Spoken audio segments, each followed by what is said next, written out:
अब कसैलाई आफ्नो भन्न डर लाग्छ, किनकि आफ्नै भनेकाहरूले नै बीच बाटोमै छोडेर जाने गर्छन्। घाउ त समयले निको पार्ला, तर विश्वास फेरि जोडिन गाह्रो हुन्छ। मन त अझै तिम्रो बाटो हेर्छ, तर आँखाले आश गर्न छाडिसकेको छ। फर्केर आउने सम्भावना नभए पनि यादहरूले साथ छोडेका छैनन्। कति सजिलै भन्यौ बिर्सिदेऊ, जसलाई सम्झेर बाँचिरहेको थिए। तिम्रा लागि शब्द मात्र थियो त्यो, मेरो लागि सिङ्गो संसार थियो। आजकल एक्लोपन मन पर्न थालेको छ, कम्तीमा यसले धोका त दिँदैन।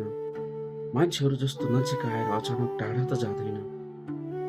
तिमीले छाडेको ठाउँमा अरू कसैलाई राख्न सकिन, माया फेरि गर्न सकिन, किनकि मन फेरि हार्न चाहेन।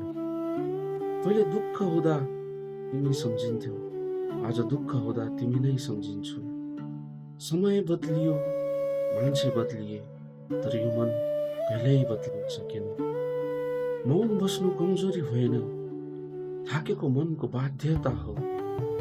धेरै बुझाउन खोजेपछि थाहा भयो, नबुझ्नेहरूलाई शब्दले कहिल्यै छुँदैन। तिमी खुसी छौ भने राम्रो छौ, मेरो दुःखको हिसाब नगर। म त त्यो किताब हो जसलाई पढेर सबैले बन्द गरिदिए।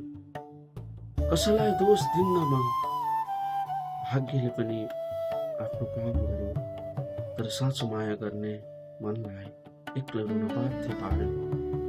अब त कसैको याद आए पनि सन्देश लेखेर मेटाइदिन्छु, किनकि नपठाइएका शब्दहरूमा आत्मसम्मान बचाइदिन्छु, किनकि नपठाइएका शब्दहरूमा आत्मसम्मान बचाइदिन्छु।